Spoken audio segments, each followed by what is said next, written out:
céu, Deus, que tudo que venha ser dito, venha de ti, ó Deus, que possa ser instrumento em tuas mãos, Senhor. Me capacita, Pai, para te honrar, te glorificar e bendizer o teu santo nome. Que tu venhas falar aos nossos corações através da vida dele. Em nome de Jesus, amém.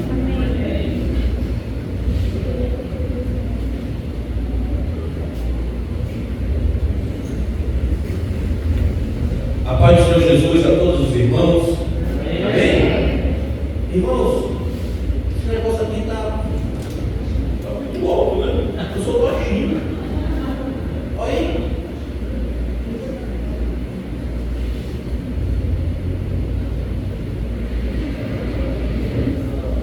Agora, meus irmãos, eu cumprimento a todos os amados irmãos com a bendita paz do Senhor Jesus. Amém?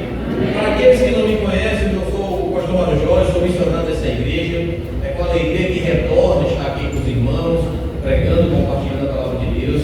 Faz pelo menos um ano que eu não vim aqui com os irmãos pregar. Tenho ido mais lá na congregação Compaixão, mas é sempre uma alegria estar aqui com os irmãos. Eu quero dizer para os irmãos que eu amo todos os irmãos e eu fico muito feliz de estar aqui com os irmãos, compartilhando a bendita palavra de Deus.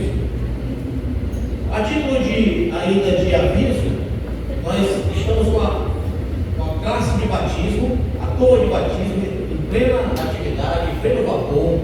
Você, querido irmão, você, querida irmã, que sente o desejo de se batizar, declarar sua fé publicamente em Jesus Cristo, você está convidado a participar conosco da nossa turma de batismo, que é no domingo pela manhã.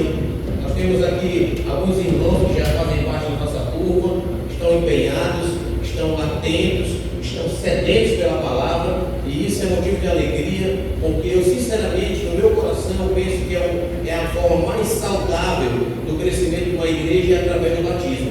E nós sentimos sempre a necessidade de um ensino. Sempre nós, batistas, nós temos isso por tradição secular de ensinar a todos aqueles que irão participar do batismo, ensinar acerca da palavra de Deus, acerca das doutrinas e acerca da decisão que foi tomada. E interessante que eu falo sempre nas turmas, e eu digo, qual é a pergunta-chave da turma de batismo, para aquele que está se candidatando ao batismo? E eles respondem, a pergunta-chave é, você crê? Então aqui tem o entendimento daquele que irá se submeter ao batismo. Ele tem que crer, ele tem que entender o que está crendo. Então é para isso que a turma de batismo tem sido bem eficiente, e nós cremos que tudo isso é para glorificar o nome do nosso Senhor e Salvador Jesus Cristo, e nós estamos felizes por isso. Essa noite nós também vamos celebrar a ceia do Senhor, e eu desde já convido aos irmãos que estão em plena comunhão com Deus e com a igreja, que foram batizados biblicamente, a participar conosco logo mais do culto, logo mais da mensagem. Nós vamos dar em ato contínuo por a ceia do Senhor. Amém? Bom, meu irmão, muito obrigado. Receba essa galardão.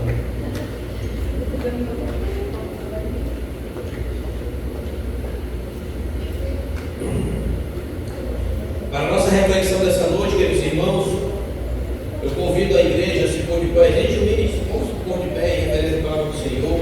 Vamos ler se encontra no Evangelho de Lucas, no capítulo 14, vamos ler do verso 15 ao verso 24.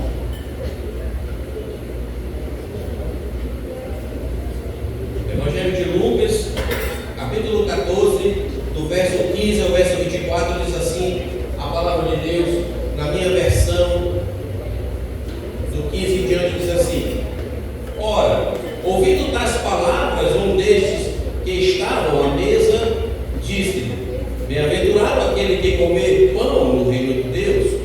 Ele, porém, respondeu: certo homem deu uma grande ceia e convidou muitos.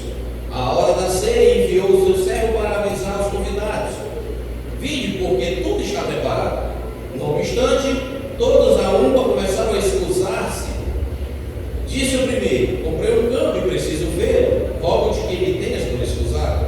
Outro disse: comprei 5 juntas de boi e vou experimentá-las, rogo-te que me tenhas por excusado. E outro disse: casei-me, por isso não posso. Voltando o servo, tudo contou ao seu senhor. Então, irado, o dono da casa disse ao seu servo: sai depressa para as ruas, becos da os pobres, os aleijados, os cegos e os coxos. Depois disse-lhe o servo: Senhor, feito está como mandastes, e ainda há lugar. Respondeu o Senhor: sai pelos caminhos e atalhos e obriga a todos a entrar, para que fique cheia a minha casa, porque vos declaro que nenhum daqueles homens que foram convidados provará da minha ceia. Amém? Vamos orar. Bendito Deus, nós te agradecemos, Pai, pela tua santa, bendita e poderosa palavra. Nesse momento, ó Deus, nós te pedimos que o Senhor fale de uma maneira especial aos nossos corações essa noite, para que nós venhamos entender aquilo que o Senhor quer nos ensinar. Nós te somos gratos, a Deus, pelo privilégio de te servir e o privilégio de ouvir a tua palavra. Assim nós oramos no nome de Jesus. Amém? Amém. Os irmãos podem se assentar.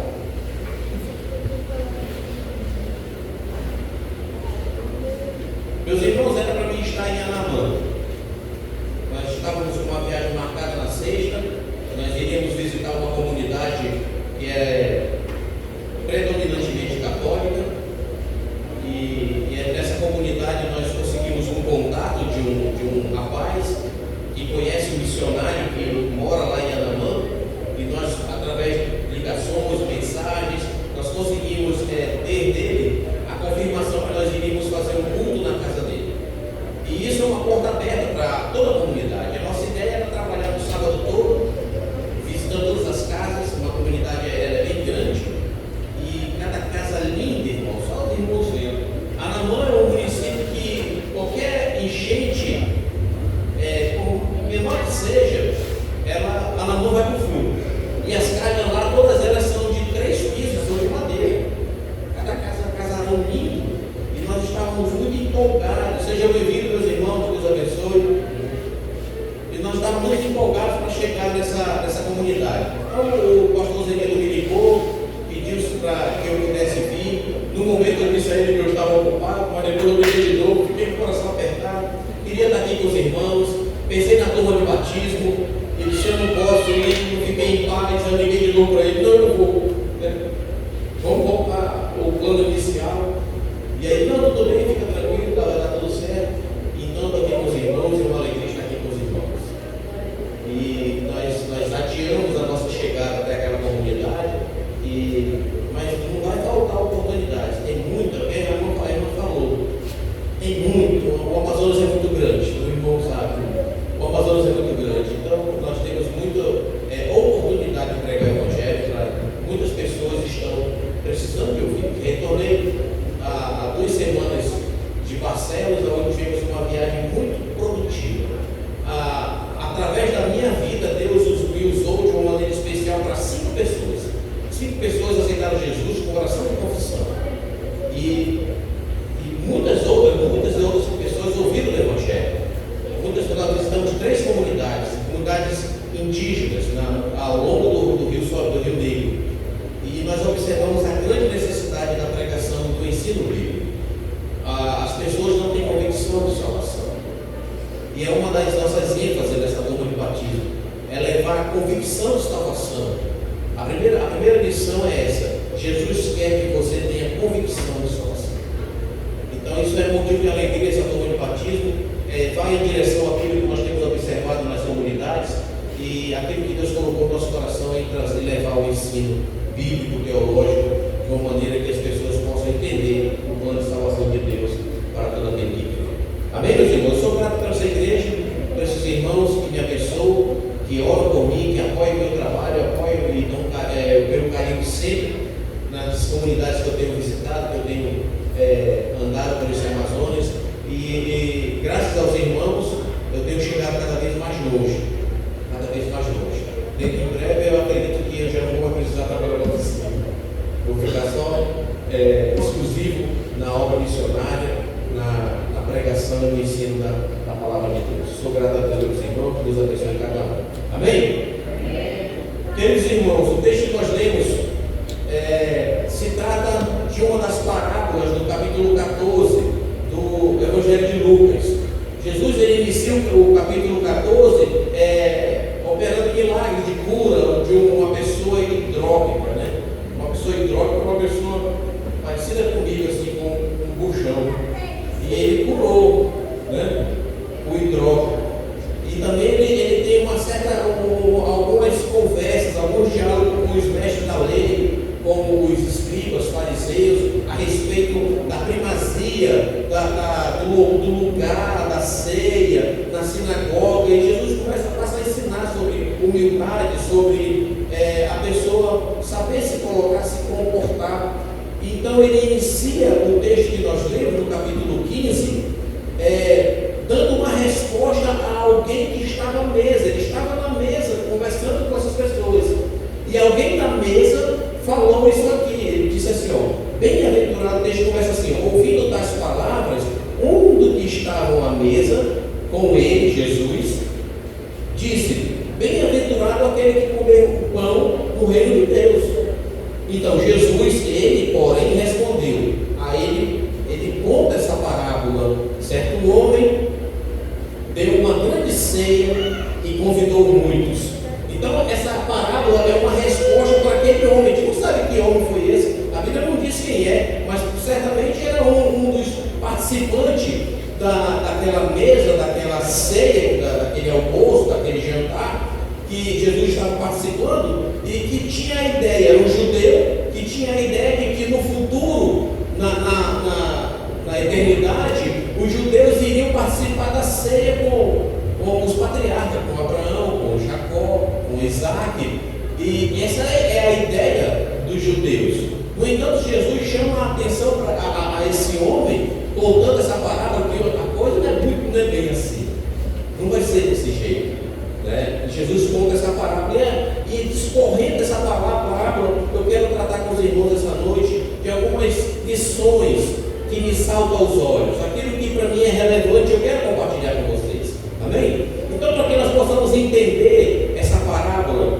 vamos entender aqui esse contexto, né? Jesus fala assim, ele conta a parábola dizendo, ele porém respondeu, certo homem deu uma grande ceia e convidou muitos. A hora da ceia enviou seus servos para avisar os convidados, vinde, porque tudo está preparado.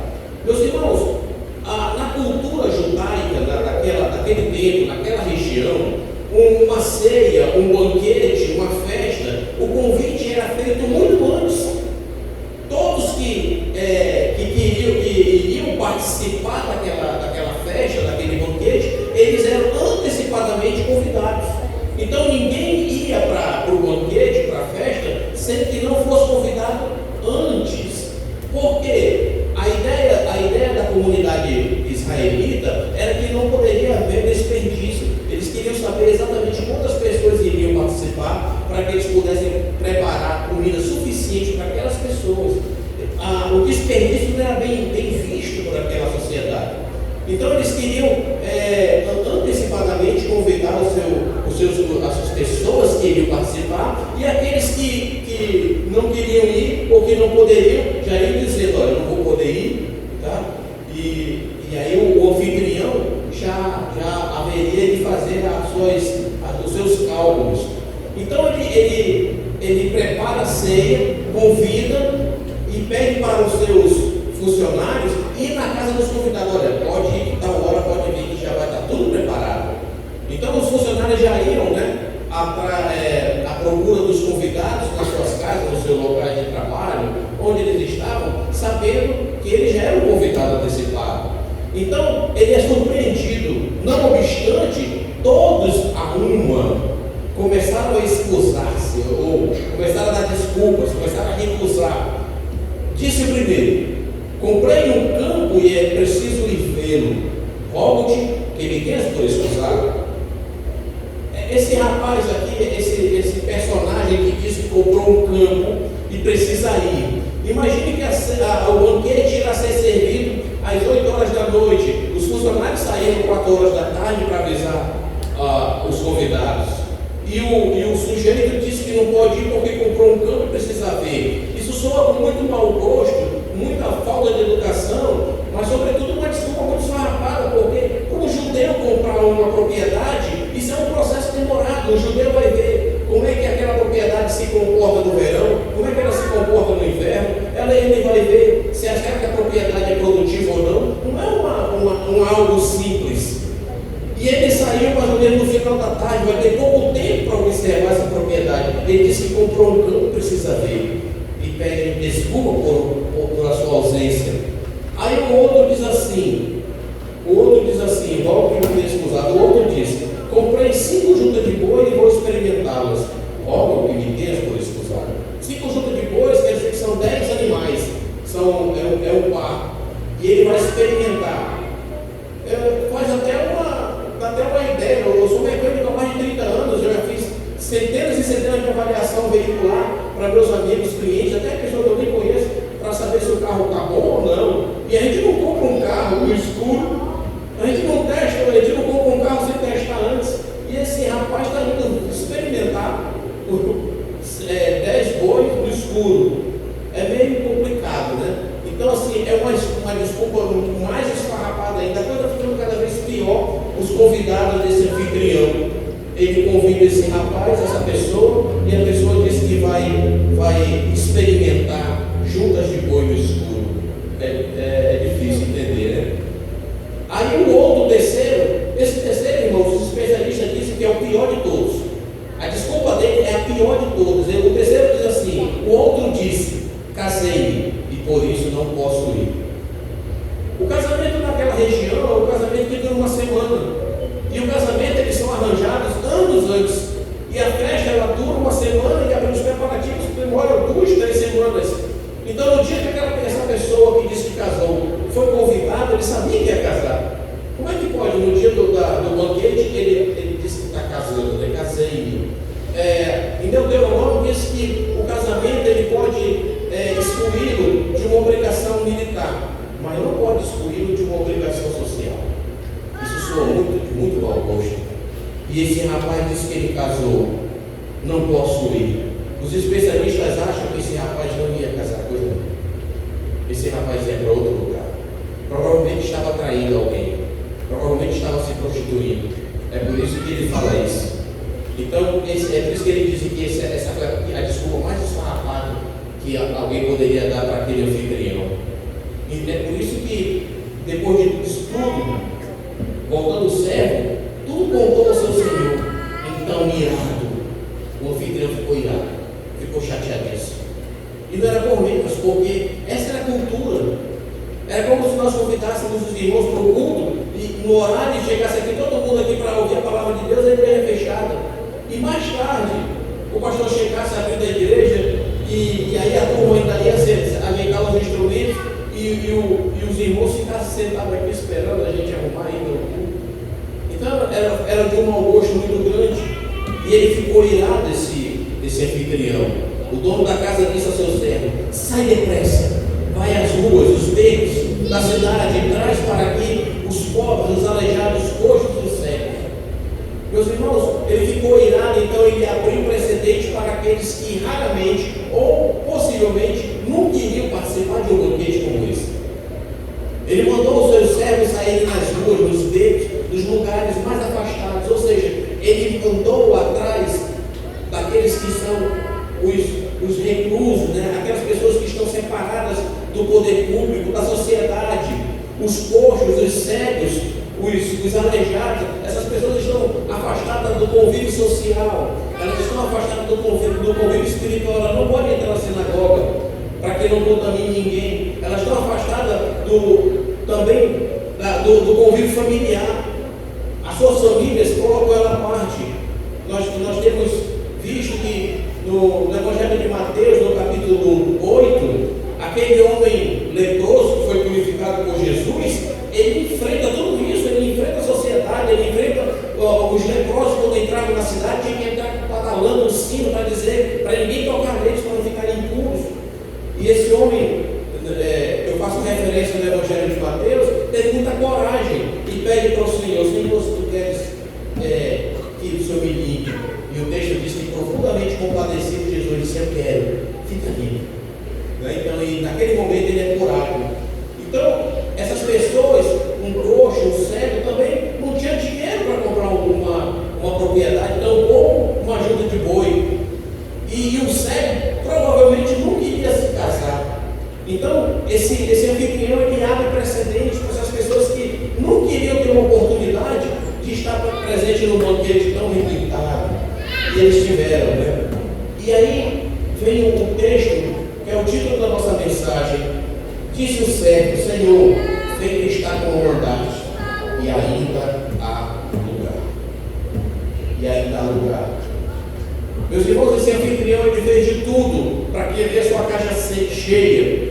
Ele convidou antes, ele fez tudo que o protocolo dizia que era para ser feito. E as pessoas deram os convidados, deram desculpas esfarrapadas. E ele abriu precedente para as pessoas que estavam fora do seu convite, para que a casa ficasse cheia, para que não houvesse desperdício, para que todos pudessem aproveitar o banquete que ele estava oferecendo. E o servo disse: ainda há lugar. O coração desse anfitrião ficou profundamente entristecido. E ele diz de novo: respondeu-lhe o Senhor: sai pelos caminhos e atalhos e obriga a todos a entrar para que fique cheia a minha casa. Então ele de novo envia os seus empregados. Quando ele fala obriga, o texto quer dizer persuade, convence-os de uma maneira enfática, com argumentos irrecusáveis.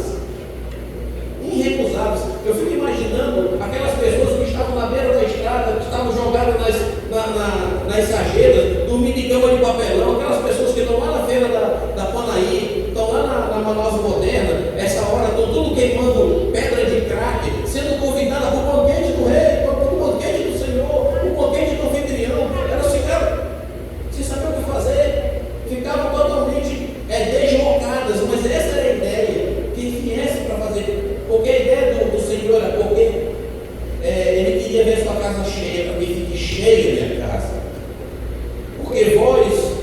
Porque vos declaro que nenhum daqueles homens que foram convidados voltará, provará a minha ceia.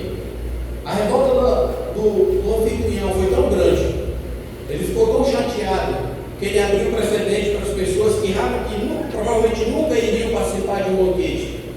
E ele disse que aqueles convidados não vão provar a minha ceia. A resposta daquela pessoa que disse, aquele homem que disse: bem-aventurado aquele que comeu o pão no reino de Deus. Essa foi a resposta. Nós lembramos do que diz no Evangelho de João: veio para o que era os deles, e os deles não receberam. Meus irmãos, esse anfitrião é o próprio Senhor. Essa parábola, se nós formos analisar, nós vamos entender que o anfitrião é Deus, e que os empregados é a igreja, e que as pessoas que recusaram é o povo israelita, o povo judeu, e os coxos, aleijados, os pobres, somos nós, que estavam na beira do caminho, que não fazemos parte da aliança mosaica, que estamos entregues à nossa própria sorte, mas aprove o Senhor nos trazer para junto dele. Meus irmãos, essa parábola fala muito, tem muita coisa aqui, tem muito ensinamento. Eu quero compartilhar com os irmãos aquilo que eu aprendo, à luz dessa palavra, à luz dessa parábola, aquilo que Jesus nos ensina essa noite. Eu quero que você fique atento para aprender comigo o que eu aprendo, as lições que eu aprendo nesse texto. Vamos arrumar aqui. Essa casa é muito grande, né? Quase não cabe. Primeira lição que eu aprendo, irmãos, nesse texto, que eu quero compartilhar com você. O Senhor deseja a nossa salvação. Essa é a primeira lição. O verso 16 diz assim, ó: ele, porém, respondeu: certo homem deu uma grande ceia e convidou muitos. O anfitrião é Deus. O anfitrião convidou muitos. Isso quer dizer, eu entendo e eu aprendo que o Senhor, o Deus dos céus e da terra, deseja a nossa salvação. Diferente daquilo que o mundo prega, diferente daquilo que a sociedade perdida, caída, corrompida, corrupta, tem ensinado, tem falado, achando que Deus está à parte, achando que Deus não quer nada com a humanidade, que Deus está carrancudo, olhando de lado para uma sociedade perdida. Deus quer sim nos salvar. Nós somos alvo do amor de Deus todos os dias. Todos os dias Deus, Ele prepara o dia para nós, prepara o nosso fôlego de vida. Nós somos alvo desse amor todos os dias. Deus deseja assim a nossa salvação, assim a palavra dele nos ensina. E é lindo perceber em Ezequiel, coloca aí, Diogo, Ezequiel 18:23. Ezequiel 18:23, o próprio Deus diz assim: por acaso eu tenho prazer na morte do ímpio? Por acaso eu tenho prazer na morte do ímpio? Vocês pensam que eu tenho prazer na morte do ímpio? Diz o Senhor Deus. Não, desejo eu muito mais que ele se converta dos seus maus caminhos e viva. Essa é a vontade de Deus. Tem muita gente que está achando que Deus esqueceu dele, tem muita gente que está achando que Deus está de longe, que foi entregue à própria sorte, mas Deus deseja assim a nossa salvação. Se não fosse por isso, ele não teria enviado o seu filho. Se não fosse por isso, ele não teria feito o que fez em meu favor e em seu favor. Deus deseja assim a nossa salvação. Timóteo, 1 Timóteo capítulo 2, 4, verso 4, também o apóstolo Paulo tem o mesmo entendimento. 1 Timóteo capítulo 2, verso 4, que ele deseja que todos sejam salvos e cheguem ao pleno conhecimento da verdade. É da vontade de Deus que nós temos conhecimento da verdade. Não é a verdade do mundo, não é a verdade do diabo, não é a verdade do pecado, é a verdade de Deus. É por isso que em João capítulo 8 diz: conhecereis a verdade e a verdade vos libertará. As pessoas estão escravizadas no meio de seus pecados e mazelas e estão esquecendo que Deus está atento à vida delas e quer salvar elas. As pessoas querem preencher esse vazio com droga, com bebida, com prostituição, achando que Deus está à parte. Elas estão só, elas não enxergam um brilho no final do caminho. E Deus está dizendo: eu desejo que vocês tenham salvação. Ele preparou um banquete para muitos, para muitos. Lucas 1,68 é o cântico de Zacarias. Lucas 1,68, Zacarias, na sua oração, ele profere um dos textos mais, a meu ver, diz assim: ó, bendito seja o Senhor Deus de Israel, que visitou e remiu o seu povo. O Deus eterno, todo-poderoso Senhor, Criador de todo o universo, ele visitou um povo pecador, um povo corrompido, um povo religioso, um povo que deu as costas para ele, e ainda assim ele visitou e remiu, comprou com seu sangue o seu povo. Meus irmãos, esse é amor de um Deus que quer sim nos salvar. E se você é um salvo, se alegre com isso. Se alegre porque um Deus Todo-Poderoso salvou você. A salvação é dele. A salvação não é do pastor, não é da igreja, não é da denominação. A salvação é de Deus. Pela graça sois salvos, mediante a fé. Isso é dom de Deus, para que ninguém se glorie. Meus irmãos, Deus quer nos salvar. Ele continua querendo nos salvar. Aquele povo que não quer nada com ele, que só fala mal dele, que só faz coisas erradas, ele continua querendo salvar. O Senhor deseja nos salvar. Essa é a primeira lição que eu aprendo, irmão, nesse texto. Jesus conta toda essa parábola e eu aprendo a primeira lição, que o Senhor quer nos salvar. Se você não tem esse entendimento de que Deus não tem nenhuma intenção de salvar a sua vida, se no seu coração você acha que Deus já entregou você a sua própria sorte, nas suas dores, nas suas lutas, nas suas preocupações, nos seus problemas, sabe que Deus tem que salvar sim. Descanse no Senhor nessa verdade. Deus quer nos salvar sim. Deus quer nos livrar de tudo isso. Nunca foi da vontade de Deus nós passarmos pelo que nós temos passado. Na segunda lição que eu quero compartilhar com os irmãos, no verso 18 diz assim, ó: não obstante, todos a uma começaram a regozijar-se. Disse o primeiro, comprei um campo e preciso ver. Logo de que tempo desse usado, em 19 e 20 também, basicamente a mesma desculpa esfarrapada. A lição que eu aprendo, irmãos, nesse texto, é que o mundo rejeitou essa salvação. Deus quer nos salvar, e o mundo tem rejeitado a salvação. Tem rejeitado essa salvação, a bendita salvação, a graça imerecida, o amor, a declaração de amor de Deus pelos pecadores. O mundo tem rejeitado, irmãos. É impressionante. O mundo tem rejeitado. São falsos falsos valores, desculpas esfarrapadas. Quantas vezes nós saímos para evangelizar aqui nessas ruas, lá no assentamento, na Manaus Moderna, na Canaí, na feira na feira da Manaus Moderna, feira da banana, ali na praça dos remédios, e as pessoas não querem nada com Deus. As pessoas permitem, não querem nada com isso, não. Eles só querem saber das doações, da sopa, do brinquedo, da roupa. Eu vou contar uma história para você rapidamente. Eu tenho um pedreiro, o nome dele é o homem natural de Chipre. Barnabé. Eu tinha esquecido, eu só lembro como ele falou Chipre. Também os irmãos estão podendo. É o Barnabé. Barnabé tomou uma cana miserável. Aí ele estava lá em casa sentado, chegando uma coisa de quando cedo eu fui buscar ele na casa dele, porque senão ele enche a cara. Aí eu preguei, aí fui para a oficina trabalhar. E ele ficou lá no serviço. Quando foi no final da tarde, o meu amigo pastor Ademar foi lá em casa. Aí eu aprendi, Ademar, esse aqui é o Barnabé. Aí ele pregou com o Barnabé, eu perguntei. Aí o Barnabé disse assim, pastor Ademar, com muito respeito, ele é muito educado. Ele disse, com muito respeito, mas o Mário Jorge me falou tudo isso de manhã. Aí o pastor Ademar também pregou. Aí disse, vamos orar, Barnabé, vamos. Aí vamos orar, Senhor meu Deus, eu te peço perdão aí. Olha, não é um caso ainda. Aí, na hora ele interrompeu a oração. Aí o Ademar de novo pregou, falou. Aí vamos orar. Senhor meu Deus, eu sei que eu sou culpado porque eu sou pecador. Ele não repetiu, irmãos. Irmãos, ele não repetiu. Pastor, não está na hora ainda. Ele disse, meu irmão, o que tu está esperando? Deus está falando contigo.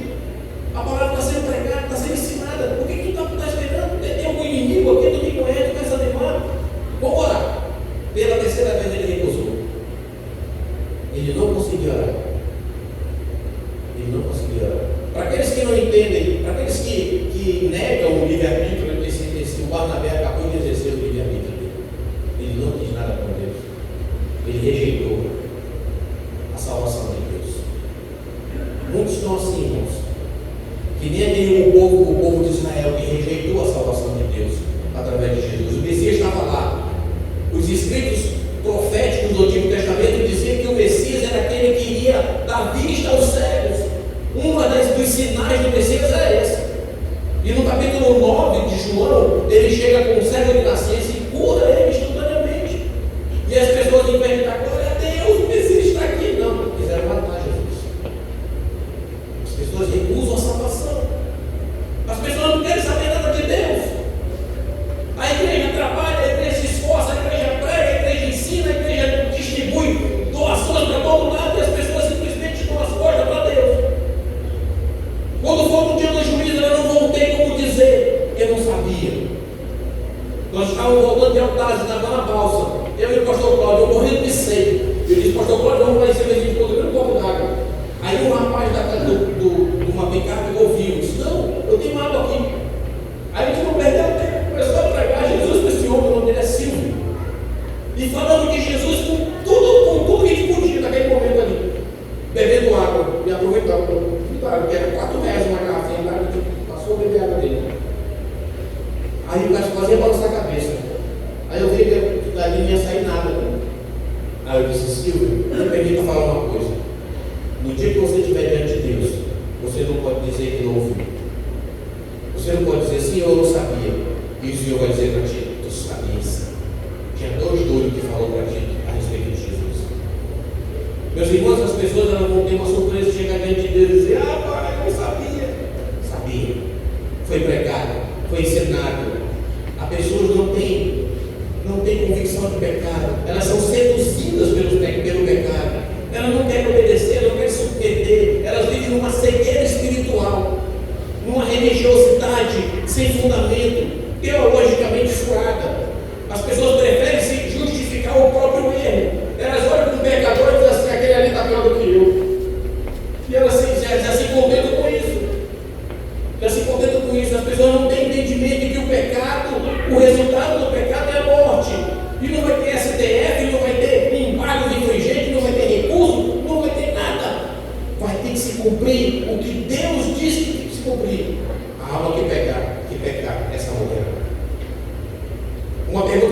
sempre nas nossas caminhadas evangelísticas. Eles perguntam se a pessoa acredita que haverá um dia do juízo. A pessoa acredita? Você acredita que Deus vai cobrar o pecado de cada um? Porque Deus é justo, sim. E se Deus olhar para o seu coração, vai enxergar algum pecado que precisa ser condenado? Aí a pessoa sim. Então, se o dia do juízo fosse hoje, ele tem que te condenar. E a pessoa cai em si. Estou ferrado. A pessoa cai em si. No nosso tempo cai a ficha. Caiu a ficha. Entendi. Estou ferrado. Estou lascado, como diz o caboclo. Estou lascado. Irmãos, as pessoas, elas, por motivo fútil, desculpas esfarrapadas, elas rejeitam a salvação eterna. Ei, tu é leve, tu virou crente, tu vai dar um dinheiro para pastor? Quem dera dar esse dinheiro para pastor? O pastor fazer uma obra missionária, o pastor fazer o trabalho que precisa ser feito. É assim que as pessoas lidam com a gente. Tu é leve, tu virou crente, tu roubava, tu mentia, tu te drogava, agora tu virou crente. Agora tu está salvo. Sim! Não pelos nossos méritos, é pelo mérito de Jesus. Toda a honra, glória e louvor a Ele que morreu na cruz por nós. Meus irmãos, as pessoas elas rejeitam a salvação. Muitas pessoas chegam comigo e dizem: por que eu tenho salvação? Por que eu preciso de salvação de Jesus? E nós vamos ter que explicar para eles. Porque os teus pecados te conduzem à eternidade longe de Deus, com a eternidade de sofrimento, de dor, de angústia, e eterno, não tem jeito. As pessoas não têm esse entendimento, irmãos. Deus quer a nossa salvação. As pessoas rejeitaram essa salvação. Mas o texto diz que o anfitrião ficou irado, porque as pessoas deram discursos farrapadas para ele. No entanto, o nosso Deus, ele age diferente. Aí ele declara ele profere a maior declaração de amor de alguém por outra pessoa, que está lá em João 3,16. Porque Deus amou o mundo de tal maneira que deu seu Filho unigênito para que todo aquele que nele crê não pereça, mas tenha vida eterna. A maior declaração de amor de um Deus pessoal, de um Deus que sabe das nossas necessidades.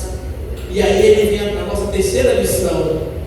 A nossa terceira lição: a igreja é comissionada a anunciar a salvação. Nós somos comissionados a anunciar essa salvação. Verso 21 e 23 diz assim: voltando o servo, contou ao seu senhor. Então irado, o dono da casa disse ao seu servo: sai depressa, vai às ruas e becos da cidade e traz para aqui os pobres, os aleijados, os cegos e os coxos. Depois lhe disse o servo: Senhor, feito está como mandaste, ainda há lugar. Respondeu o Senhor: sai pelos caminhos e atalhos e obriga-os a todos a entrar para que a minha casa fique cheia.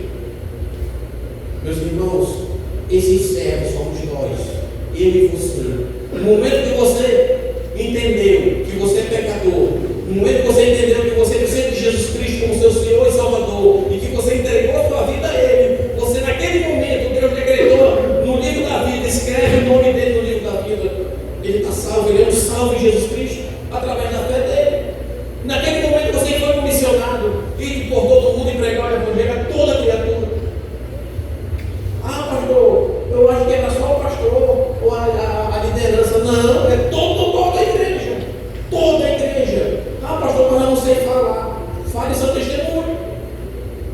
Rapaz, eu andava na bagaceira, no ralabucho, mas teve uma hora que eu ouvi a palavra de Deus. E a palavra de Deus falou de uma maneira tão especial na minha vida que eu me transformei. E hoje eu prego o evangelho. Eu estava lá na praça do Hip Rap, lá da Major Gabriel. Eu estava só, Deus Pai, Filho e Espírito Santo. Eu estava com a minha caixa de som pregando no sábado.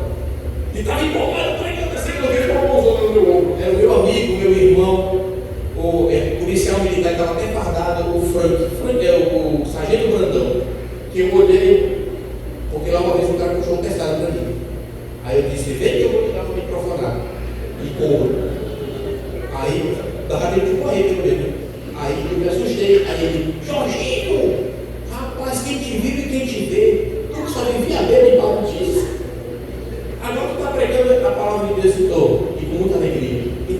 As pessoas, os próprios pecadores, dão conta da nossa transformação, irmãos.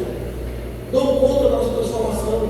Meus irmãos, a igreja foi comissionada a anunciar esse evangelho, anunciar essa salvação, anunciar Jesus Cristo, anunciar que existe uma saída, anunciar que existe sim algo que você pode se apegar e pode dizer para você: olha, eu entendo a tua situação, eu quero te tirar dessa vida. Que você possa confiar, irmãos. As pessoas estão lá naquela Manaus moderna, essa hora se drogando, se matando, e elas estão lá totalmente sem perspectiva, sem futuro, sem nada, elas só querem se entorpecer. Elas só querem ficar doidonas para esquecer essa realidade que elas estão vivendo.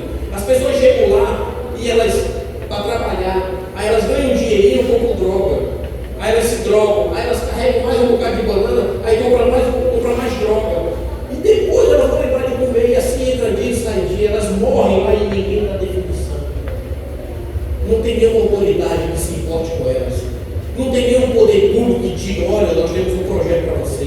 A única instituição que se presta a fazer algo para aquelas pessoas é a igreja. É a igreja, irmão. Você e eu, nós somos comissionados a pregar para eles. A pregar para o nosso vizinho que joga ali na frente da nossa casa. A pregar para aquele rapaz lá que vende droga na esquina. Antigamente aqui nessa esquina o que mais vendia era droga. O cara vendendo droga chamava a gente para orar. Vocês se vão lembrar. Eu cheguei aqui, o cara: pastor, você pode orar por isso? Sim. Mas na oração eu repreendi. Ele disse: não pode perder a oportunidade. Meus irmãos, a igreja foi comissionada para sair das ruas, dos becos, nas favelas, dos hip-raps, nas cidades, nas comunidades, nas tribos indígenas, em todos os cantos, em todos os lugares, no vizinho, na faculdade, na escola. Não seja um agente secreto de Jesus. Fale de Jesus.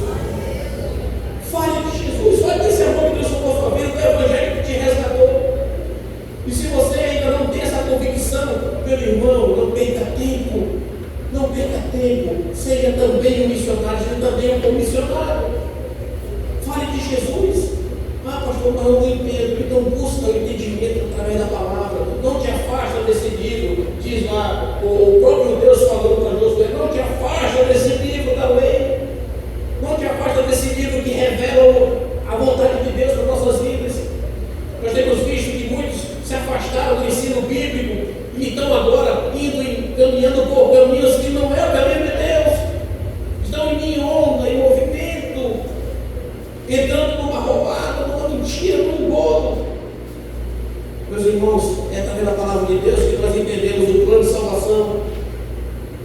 Nós temos que ter coragem de pregar, irmãos, para aquelas pessoas que a gente mais teme às vezes. Eu cheguei numa comunidade lá no Alfredo Nascimento, parece que é outra cidade, parece que é terra de ninguém. Nós estávamos numa equipe, só que nós tínhamos que nos separar. E aí nós fomos com várias Bíblias, porque a orientação é a seguinte: olha, vai com a Bíblia, porque aqui quem comanda é o tráfico. E o único que eles respeitam é a igreja. Eu disse: tá bom, eu peguei um monte de literatura.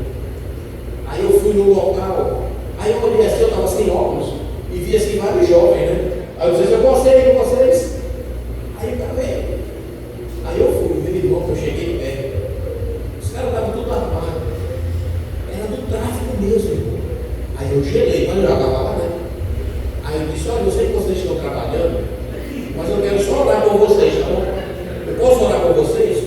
Aí eu me identifiquei, eu me como membro da Igreja Batista Aliança de Deus, que era o pastor Salvadinho. A gente estava naquela região, né? E ele estava com a gente. Aí eu disse: não, sim, não, você não precisa fechar o olho, não, deixa que eu fecho. Você fica aí, você está trabalhando. Aí eu fechei o olho. Outra besteira que eu vi, né? Porque ninguém fechou o olho nessa situação.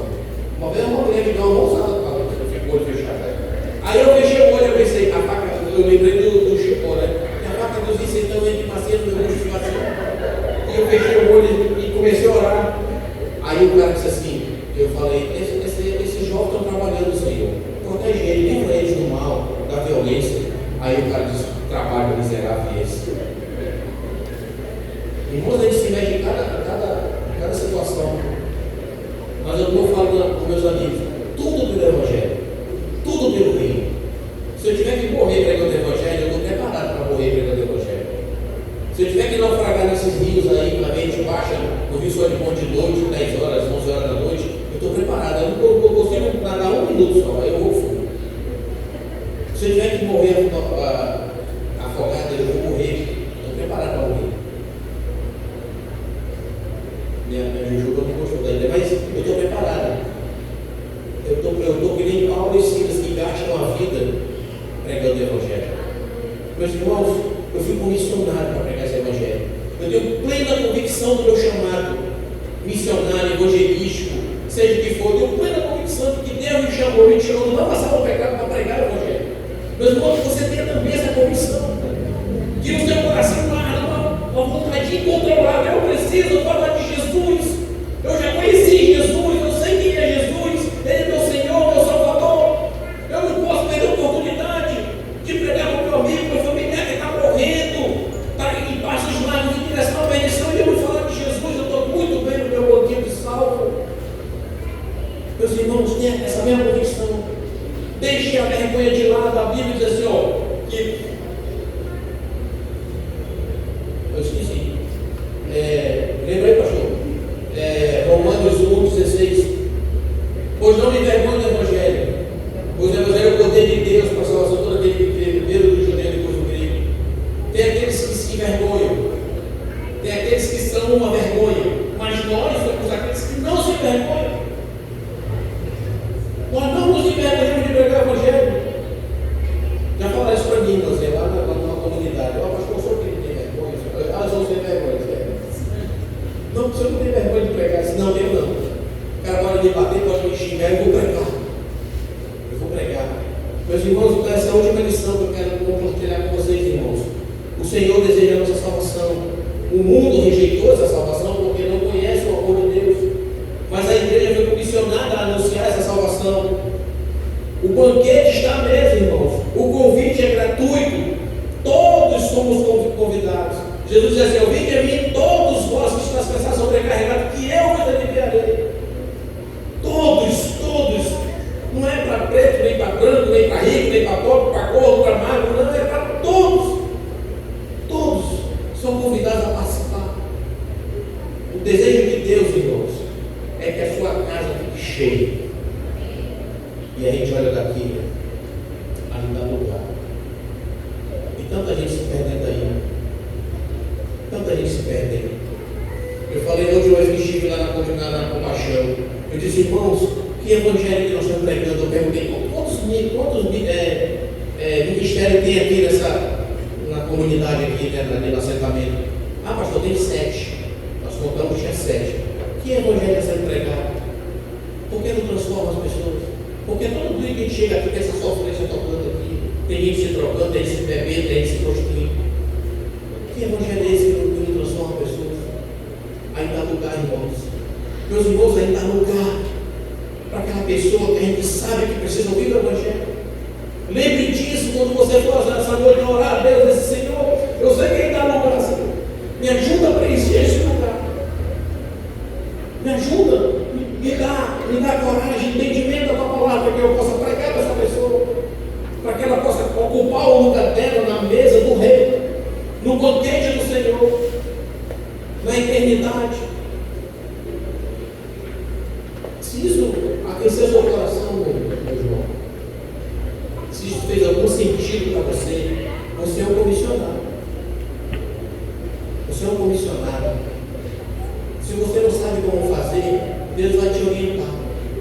E se você não entregou sua vida para Jesus, a noite é hoje, a noite é agora, o momento é já. Vamos ter a alegria de orar pela sua vida e comissionar você para pregar o Evangelho. A gente não aprende de uma hora para outra, mas a salvação é instantânea, é um decreto de Deus. E Deus vai ter uma alegria de preparar você para pregar esse Evangelho, porque Ele é o bom interessado. Eu quero que você baixe a cabeça para a gente orar. Baixe a cabeça e pense no que foi dito. Deus deseja a nossa salvação. Se você não tem convicção de salvação, saiba que Deus deseja a sua salvação. Ele não entregou você a própria sorte. As pessoas do mundo, aqueles que são perdidos, pecadores, corrompidos, eles não entendem essa salvação. Eles rejeitam a salvação de Deus. Mas nós, igreja do Senhor Jesus, nós fomos convocados, comissionados a pregar esse Evangelho, a pregar a salvação em Jesus Cristo. Se o seu coração arde essa noite e você deseja entregar sua vida para Jesus Cristo, você pode vir aqui comigo, quero orar pela sua vida. Pai eterno e bondoso, ouve, Senhor, a oração do teu povo, que aqui se faz presente, Senhor. Ó Deus, cada oração, cada pedido, clamor nesse momento, Pai, da igreja de cabeça baixa, reverente, Senhor, entende que precisa de Ti de uma maneira especial. Para aqueles, ó Deus, que já estão trabalhando, se esforçando, gastando as suas vidas, ó Deus, fortalece. Ó Deus, dá entendimento à palavra, coragem, eloquência, ó Deus, uma vontade incontrolável de pregar a palavra. Para aqueles ainda que estão em dúvidas, ó Deus, que o Senhor quebre toda a força maligna, que o Senhor, Deus, derrube todas as barreiras que impedem o entendimento de chegar. Ó Deus, que o Senhor abra os caminhos, aplane, ó Deus, as ruas, para que ele possa entender a necessidade, ó Pai, de pregar o Evangelho, de anunciar a verdade da Tua palavra. Senhor, faz a Tua obra, Pai, sobrenatural nesse lugar, de uma maneira especial, como o Senhor tem feito durante tantos anos. O Senhor tem utilizado, ó Deus, de homens e mulheres desta congregação, desta igreja, para pregar a palavra, para anunciar Jesus Cristo como único, suficiente, eterno, exclusivo Salvador daquele que crê. Deus eterno, abençoa, Pai, a Tua igreja, abençoa o Teu povo que aqui reverente clama a Ti, pedindo a Deus que o Senhor venha intervir. Pai, tenha misericórdia dessa comunidade, ó Pai, que se perde no meio de bebedeiras, de drogas, prostituição, violência, criminalidade. Ó Deus, livra, Pai, os jovens, Senhor, das mãos dos traficantes, das facções. Livra, ó Deus, as jovens das mãos daqueles que aliciam, que prostituem, que fazem promessas vazias, mas com o intuito de enganar, de mentir, de prejudicar. Deus eterno, cuida das famílias, ó Deus, que tem as mães e os pais que têm chorado a perda dos filhos para a criminalidade, para as drogas, para facções. Ó Senhor, nós só temos a Te agradecer pela Tua graça, bondade e misericórdia. Mas ainda há lugar, Pai. Ainda há lugar. E o coração da igreja como serva, Pai, se aperta, saber que ainda há lugar. Que isso seja, ó Deus, na nossa mente e no nosso coração, algo que nós não devemos esquecer nunca. Que nós sempre estamos preparados para ocupar esse lugar com alguém disposto a aceitar Jesus Cristo. Nos ajuda, Deus, como igreja. Essa é a nossa oração. E nós vamos fazer no nome de Jesus. Amém? Amém. Amém. Amém.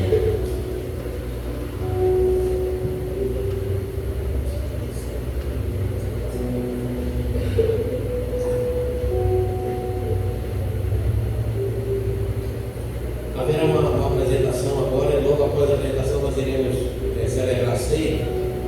Aí eu chamo a irmã.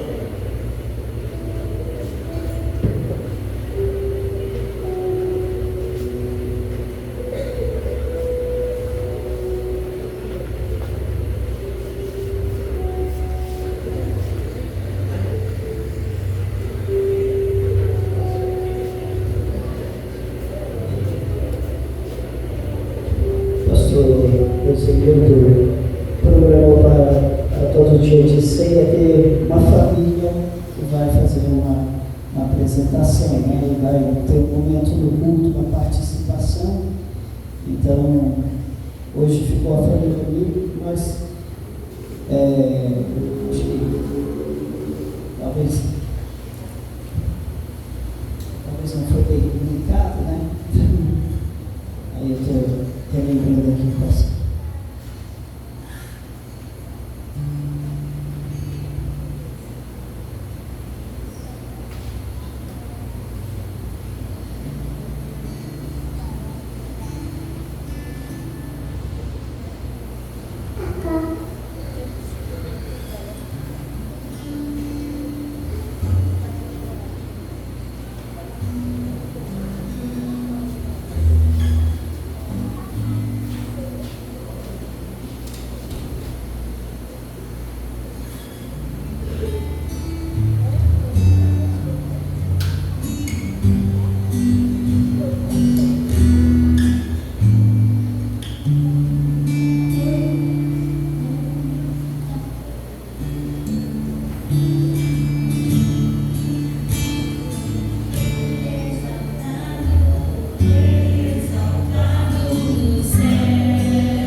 Meus irmãos, em ato contínuo, vamos dar início à celebração da ceia do Senhor.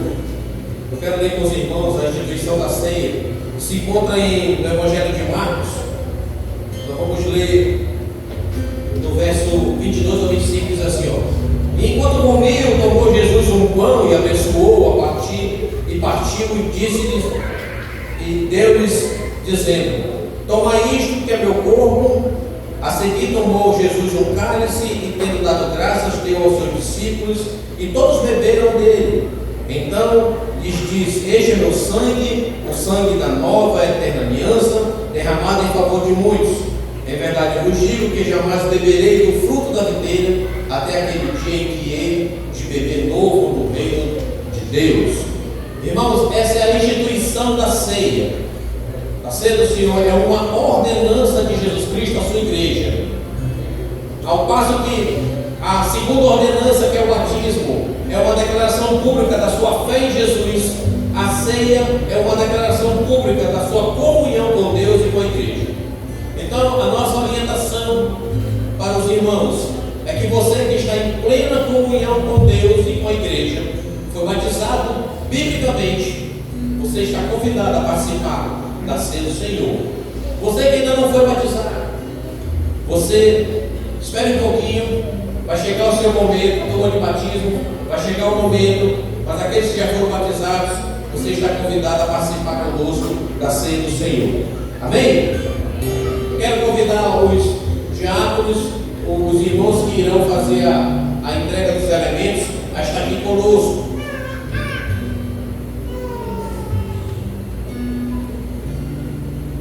O irmão vai passar para cada um entregar. Esse kit, ele é extraordinário. Já está nesse kit o vinho, que é o suco de uva, que representa o sangue de Jesus, e o pão, que representa o corpo de Cristo. Já está tudo aqui, tá bom?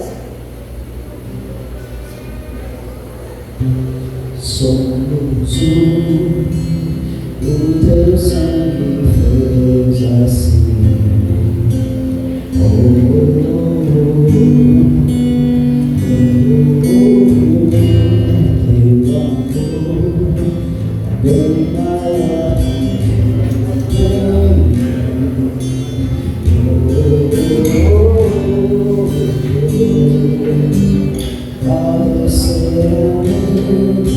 Sem a sua glória, sobre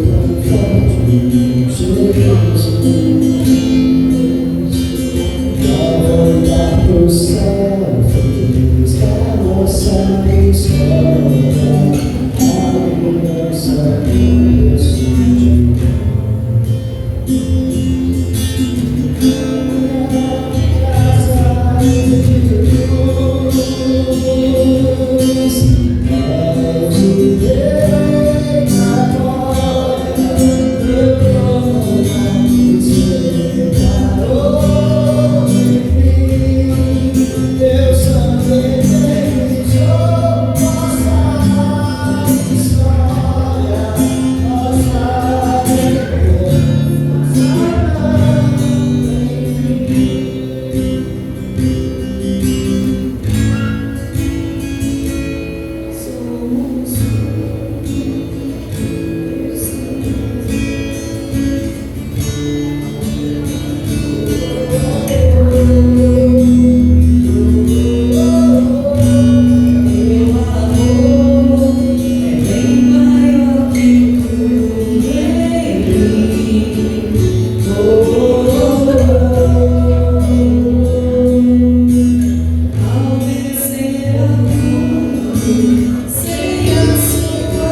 vez nós te louvamos, agradecidos por esse momento, ó Deus. Que o sangue de Jesus nos purifica de toda injustiça, como diz a tua palavra. Que nos limpa, que nos traz, Pai, comunhão contigo. Que nos justifica e que nos substitui na cruz terrível do Calvário. Obrigado, Pai, pelo teu amor. Obrigado pelo sangue de Jesus derramado naquela cruz, que nos purificou. Seja bondoso, Deus, a tua bênção sobre a tua igreja. Que agora, Pai, alegre e feliz, celebra esse momento de comunhão contigo e entre nós, irmãos. Abençoa, Deus, cada irmão que aqui se faz presente e que lembra do sacrifício e que, de uma maneira especial, espera o seu retorno para resgatar a tua igreja. Essa é a nossa oração que fazemos, Pai, no nome de Jesus. Amém? Amém. Glória a Deus. Glórias ao Senhor Jesus. Nos lava dos pecados, nos traz restauração. Nada além do sangue, nada além do sangue de Jesus. Deus faz todos uma neve e nos lavamos com a neve, fazemos como amigos de Deus. Nada além do sangue, nada além do sangue de Jesus. Glória ao Senhor.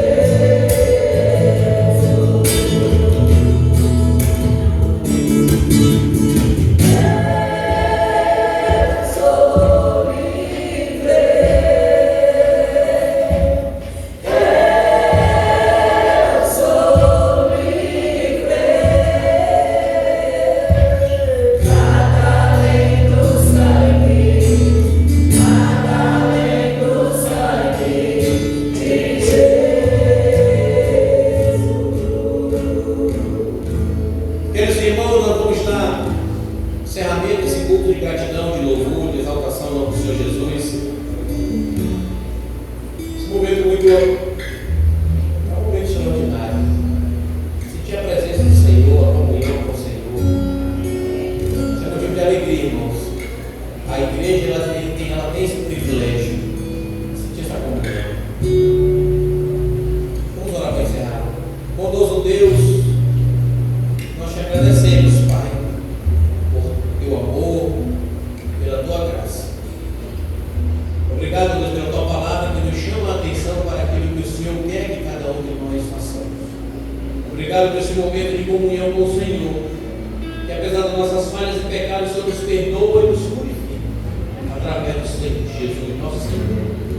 Deus eterno, que nós tenhamos, Pai, uma noite agradável debaixo da tua boa mão, protegidos e guardados. Que o Senhor nos conceda uma semana, Pai, de vitórias, mesmo sabendo das lutas. Que o Senhor, Deus, nos livre, nos proteja e nos guarde na cilada do maligno. Que o Senhor, Deus, nos dê entendimento da tua palavra. Que o Senhor, Deus, produza em nós fé necessária para suportar as tribulações, amor necessário